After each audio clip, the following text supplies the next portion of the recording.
What's up, guys? Brett Appley here from dailyfanmma.com, back with another UFC Quick Picks here on the Mayo Media Network. We have UFC Fight Night Las Vegas 40, Aspen Ladd versus Norma Dumont in the main event. I think we have 11 fights in total this week. Not the best card, to be quite honest. But we have Costa Vittori next week, and then UFC 267 October 29th, UFC 268 November 5th. Those cards are phenomenal, and there's so many great fights the rest of this year. So this is one for the hardcores, but per usual, I'll be giving you my favorite cash game play, tournament play, salary play, and my fade of the week. Make sure you're subscribed to the channel, like the video, and comment below who your favorite DraftKings play is in the top end this week. I'm actually not going to talk about any top end fighters, so curious to hear your thoughts on that. All right, let's get into it. And my cash game play of the week is going to be Aspen Ladd at 8.4K. All right, for cash games this week, I'm going to talk about Aspen Ladd at 8.4K. I think I'm still going to target the top end in cash games, but there's no like one standout fighter I want to talk about. Klein at 9.2K, you know, he's a big favorite. He's got a good chance to win inside the distance, but probably somewhat dependent on a finish to score well. Emiev's a decent option.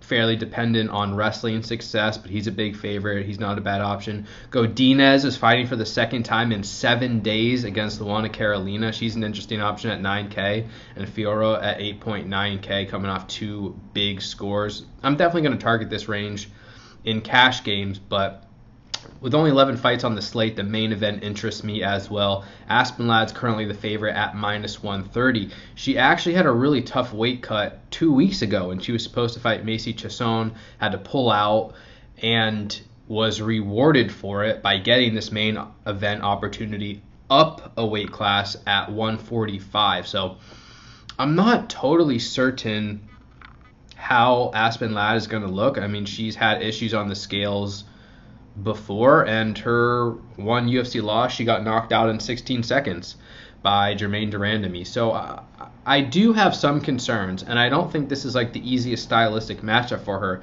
But in cash games, I do think she rates out pretty well because she has 5 rounds to work with. She's likely going to look for takedowns against Dumont, and she has some of the best ground and pound in the sport, really. Maybe not the most dangerous ground and pound in the sport, but when she gets on top of you, she will start screaming. She will start throwing hammers, and it forces the ref to jump in time and again so she can rack up significant strikes, non-significant strikes, control, takedowns, and or finish in this matchup. So I think she has, you know, a fairly high floor and a fairly high ceiling in a win or a loss. This fight is projected to last a while. I'm seeing -137 over 3.5 rounds, -112 over 4.5 rounds. So about 4.5 rounds is kind of where the fight's projected to go. So that's maybe it doesn't go the full 25 minutes, but it's projected to go several rounds at least. And I think in that case, Ladd's pretty likely to score at least a takedown or two, and with takedowns come control, etc.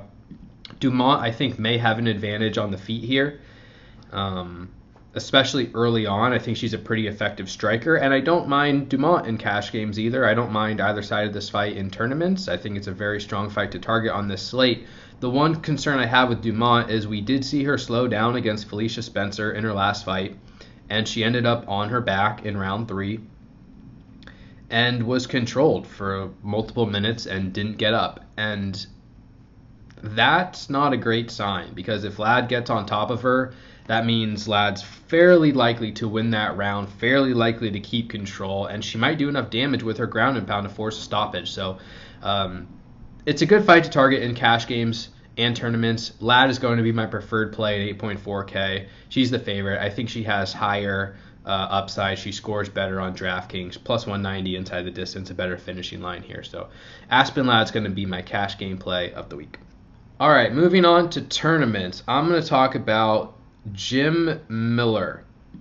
at 8.7K. Good old Jimothy Miller there. He's getting up there in age, I'm not going to lie. And I do have some concerns about him, which I will talk about. I want to see exactly how old he is now. He's 38 years old.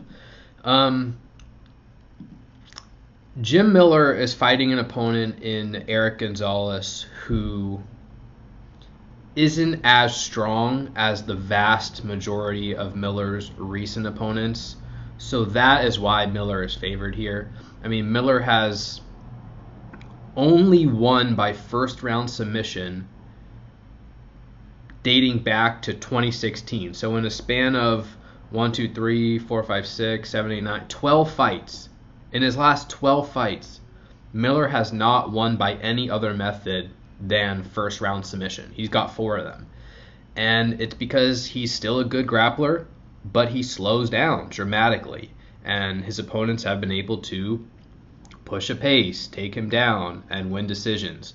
He doesn't really land many significant strikes, 2.65 per 15 minutes. It's not a good sign. He has 25 significant strikes in total in his last 30 minutes of action. So there are a number of red flags with Miller here.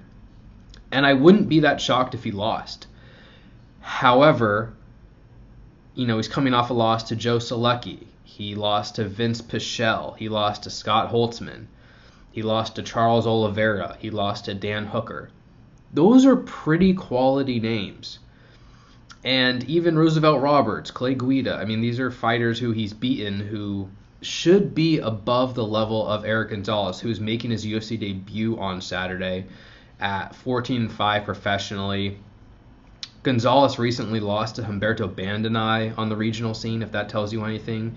He got taken down like 10 times by Rafa Garcia on the regional scene and lost, if that tells you anything, coming out of Combate Americas. So, yes, I'm worried about Miller having extended success in this fight. I'm worried about Miller landing a high number of strikes. I'm worried about him landing a high number of takedowns. So there's a lot of risk involved. But in theory, Gonzalez is a much worse grappler than the majority of opponents Miller has faced in the last half decade, honestly. And I still think Miller has enough tools in his bag to come out here early, land a takedown or two, advance position, and maybe find a submission. And at 8.7K, you don't need to spend all the way up to the very top tier to play him.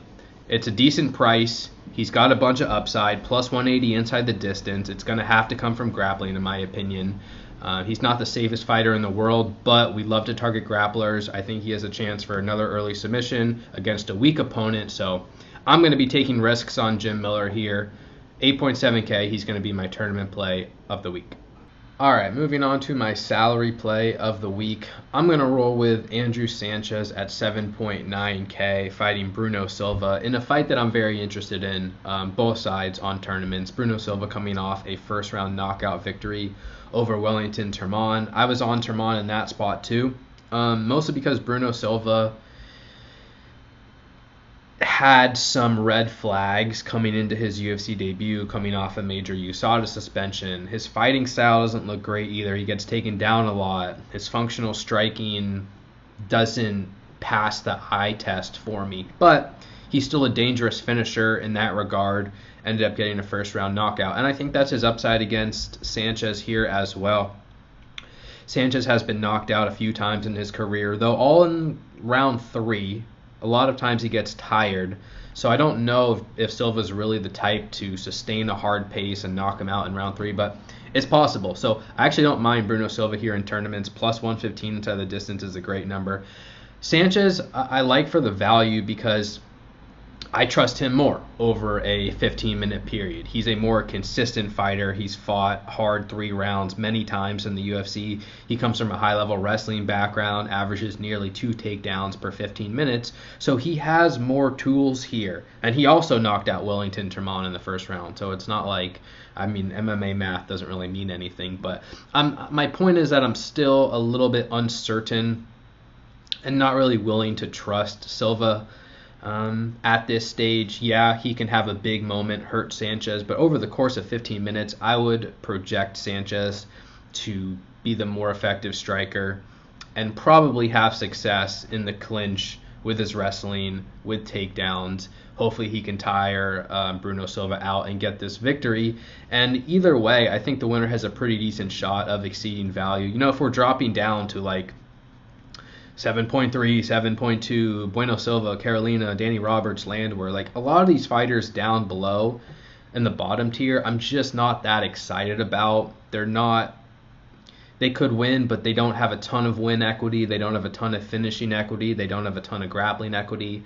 Sanchez at least has a realistic path to victory. And he's only plus 135 to win. Plus 320 inside the distance is not that great, but I'm pretty sure Silva has lost 6 times in his career, and I think they've all come inside the distance. I'm going to double check that for you right now because he's 20-6 professionally, 6 losses, 1 by knockout, 5 by submission. So it's just another red flag.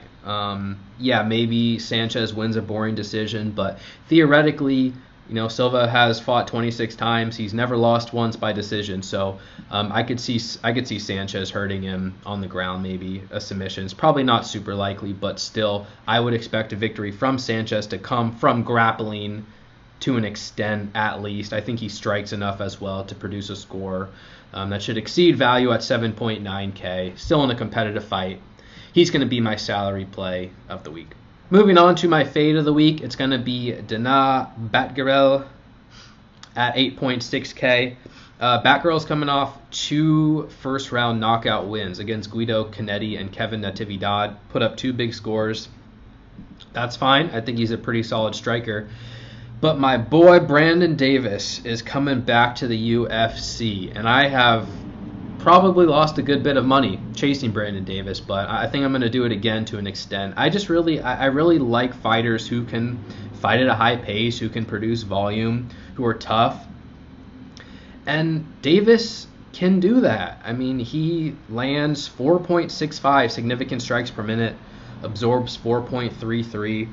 It's a decent ratio, and he also has some grappling in his back pocket, averages less than a takedown per 15 minutes, but like when you look at his resume, because he was cut from the UFC in 2019, he lost a split decision to Giga Chikadze, a split decision to Kyung Ho Kong.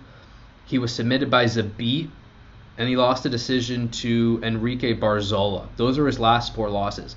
That's a pretty good list of competition. Far better than anyone Batgerel has ever faced. And in the meantime, you know, he defeated Steven Peterson. He submitted Randy Costa. That's not a bad win. Davis definitely has his issues, and he can be taken down, only 56% takedown defense.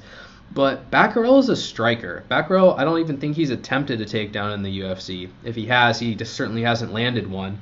And his one fight that went the 15-minute distance, he landed 85 significant strikes, but lost against Haile Alatang, gave up a few takedowns. So if this fight goes 15 minutes, I think Davis has the volume to compete with Batgerel. I even think he has the wrestling to compete, and I wouldn't be surprised to see competitive rounds and Davis edging them out. And yeah, you can say, well, Batgerel's maybe the more effective striker. Maybe he has a better chance at a knockdown.